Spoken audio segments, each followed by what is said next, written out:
Comunque, il ragazzo che andiamo a presentare è un talento di Bologna. Ha cominciato suonando in una band rock che si chiamava Teobaldi Rock, che più che il nome di una banda sembra la ditta che cambia le tapparelle. Comunque, il ragazzo si fa notare con una frase all'interno della canzone che diceva: le commesse dei negozi del centro, quelle vivono mezze giornate, no, che non sono le fate, vacca boia, se non sono le fate loro. Mia moglie che è alta un 80%, 80 kg, cos'è? L'ognomo del Signore degli Anelli, vacca boia. Comunque, anche di questo ragazzo, Lucio Dalla è stato produttore ed istigatore. L'ha talmente tormentato psicologicamente che l'UNESCO l'ha dichiarato vittima dei crimini contro l'umanità. Senti, presentatino, scusa, posso dire una cosa? Io conosco Lucio Dalla.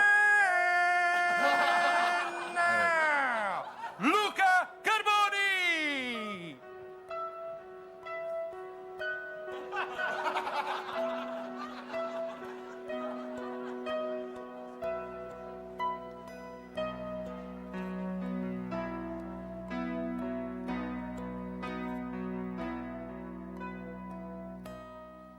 Quale allegria,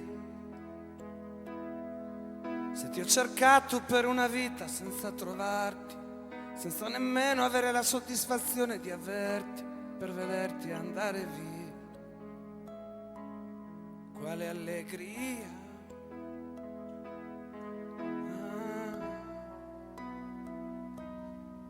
quale allegria, se non riesco neanche più a immaginarti, senza sapere se volare, se strisciare, insomma, non so più dove cercarti. Quale allegria,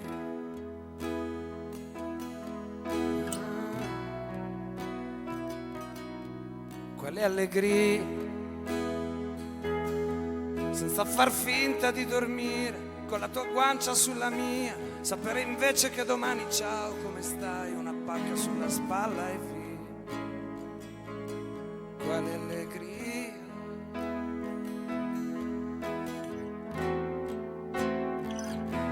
quale allegria cambiar faccia 100 volte per far finta di essere un bambino, di essere un bambino, con un sorriso ospitale, ridere, cantare, far casino, insomma far finta che sia sempre un carnevale, sempre un carnevale,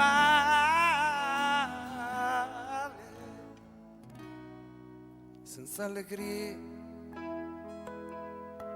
uscire presto la mattina, la testa piena di pensieri, scansare macchine e giornali, tornare in fretta a casa, tanto oggi è come ieri, senza allegria, anche sui treni e gli aeroplani o sopra un palco illuminato, fare un inchino a quelli che ti sono davanti, sono in tanti e ti battono le mani, senza allegria,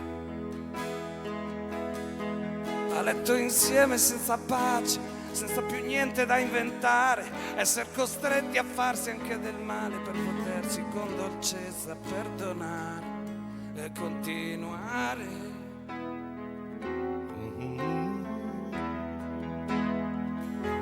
Con allegria a far finta che in fondo in tutto il mondo c'è gente con gli stessi tuoi problemi, per poi fondare un circolo serale per pasti sprassolati e un poco scemi, facendo finta che la gara sia arrivare in salute al gran finale, mentre invece è pronta Andrea con un bastone e 100 denti che ti chiede di pagare per i suoi pasti mal mangiati, i sogni derubati, i frutti obbligati, per essere stato ucciso 15 volte in fondo a un viale, per 15 anni la sera di Natale, nanai nanai nanai.